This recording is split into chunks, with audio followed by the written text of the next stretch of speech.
Hello दोस्तों, कैसे हैं आप सब। आई होप आप सब बहुत अच्छे होंगे। आप सबका एक बार फिर से स्वागत है आपके अपने यूट्यूब चैनल पे इंस्पिरेशन चेक पॉइंट पे। आज का टॉपिक हमारा बहुत ही इम्पॉर्टेंट है। आज का टॉपिक बच्चों के पास पढ़ते टाइम की कमी पड़ जाने के बारे में है। इससे पहले मैं आप सबसे फिर से रिक्वेस्ट करना चाहूँगी, प्लीज़ इस चैनल को सब्सक्राइब करिए, लाइक करिए, शेयर करिए, ताकि आपको ऐसे ही इंस्पायरिंग वीडियोज़ के नोटिफिकेशन टाइमली मिल जाएँ। तो चलिए शुरू करते हैं आज का वीडियो। इससे पहले बारी है एक छोटी सी स्टोरी की। ये स्टोरी एक महात्मा जी की है जो अपने शिष्यों के साथ में एक सड़क से एक मार्ग से गुजर के जा रहे थे। महात्मा जी अपनी धुन में व्यस्त थे, उन्हें इधर उधर से कुछ मतलब नहीं था। सड़क के किनारे काफ़ी सारे लोग थे।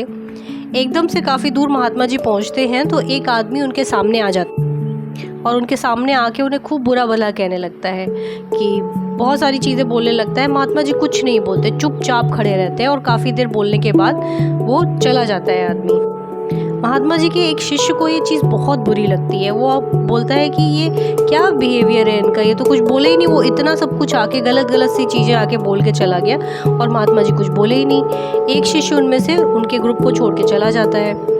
एक शिष्य से रहा नहीं जाता, वो आगे आता है और महात्मा जी से कहता है कि महात्मा जी, वो इतना गलत गलत बोल रहा था, आपने उसकी एक भी बात का जवाब नहीं दिया।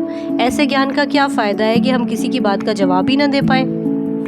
महात्मा जी ने मुस्कुराते हुए कहा कि एक बात बताओ, अच्छा मुझे, अगर तुम्हें कोई एक उपहार देता है, कोई चीज़ गिफ्ट करता है और तुम उस उपहार को स्वीकार नहीं करते, तो वो उपहार किसका होता है।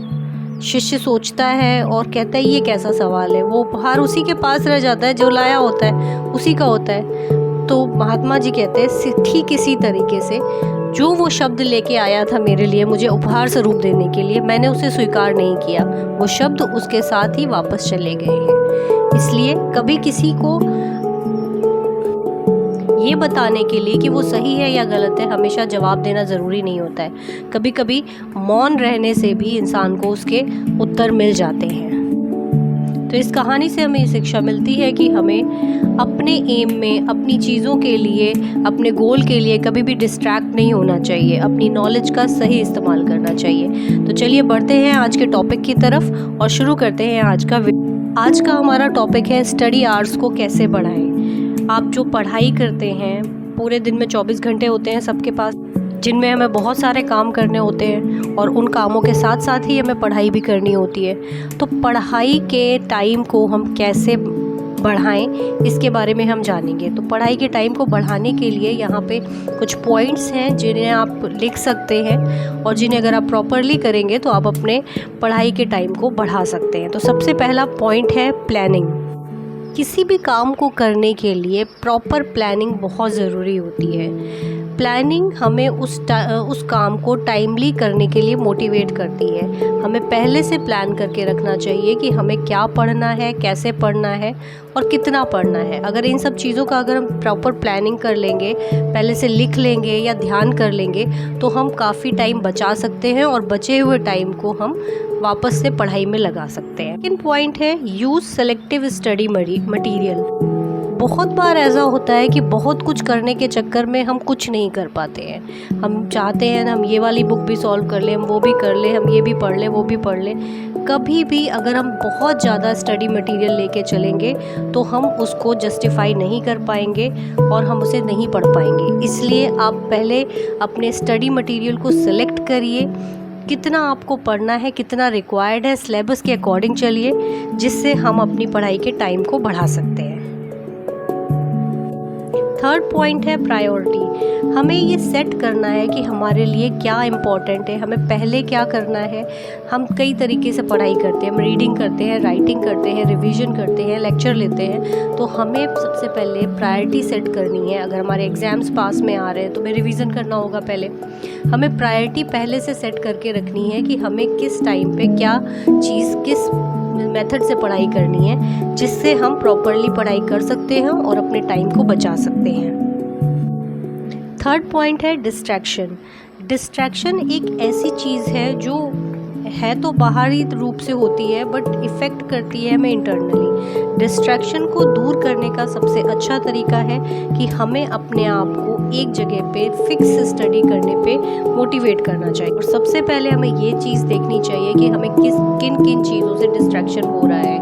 कभी कभी हम बहुत क्राउडेड प्लेस में रहते हैं तो आवाज़ आने से कहीं इधर उधर की आवाज़ें आ रही होती हैं, रोड की आवाज़ें आ रही होती हैं, तो उन सब चीज़ों से हमें डिस्ट्रैक्शन हो रहा होता है। तो हमें अपने आप को उनसे दूर करना है, उन चीज़ों को देखना है कि हमें क्या क्या चीज़ डिस्ट्रैक्ट कर रही है, उनसे दूर रहने की ज़रूरत होती है। और उसके बाद हमें अपने टाइम को बचाना है और इससे हम अपने टाइम को बचा के पढ़ाई में यूज़ कर सकते हैं।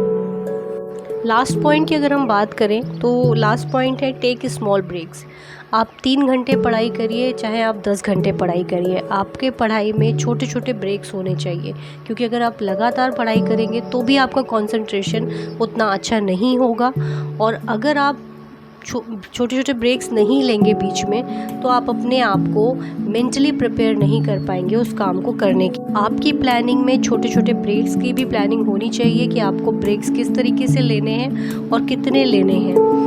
इस तरीके से करके आप टाइम की बचत कर पाएंगे और जो भी अपना स्टडी टाइम है उसको बढ़ा पाएंगे। आई होप आपने आज के पॉइंट्स नोट करे होंगे और इन सब का फ़ायदा आप इनकी प्लानिंग के साथ करके उठाओगे। इसके साथ ही ये टॉपिक ख़त्म करते हैं और बात करते हैं आज की टिप की। आज की टिप है, अगर आप लॉन्ग टर्म पढ़ाई करते रहना चाहते हैं तो अपने आप को हाइड्रेट रखिए। पानी जितना कंज्यूम करना चाहिए उतना कंज्यूम करिए, अपनी बॉडी को हमेशा हाइड्रेट रखिए। इससे बीमार पड़ने के चांसेस 70% तक कम होते हैं और जब आप बीमार कम पड़ेंगे तो आप अच्छे से पढ़ पाएंगे। तो तब मैं एक बार फिर से आपसे रिक्वेस्ट करूँगी कि प्लीज़ इस चैनल को सब्सक्राइब करिए, बेल आइकन को प्रेस करिए और इस वीडियो को ज़्यादा से ज़्यादा शेयर करिए ताकि सभी लोग इसका फ़ायदा उठा पाएँ। तब तक के लिए आप पढ़ाई करिए, काबिल बनिए और अपना ध्यान रखिए।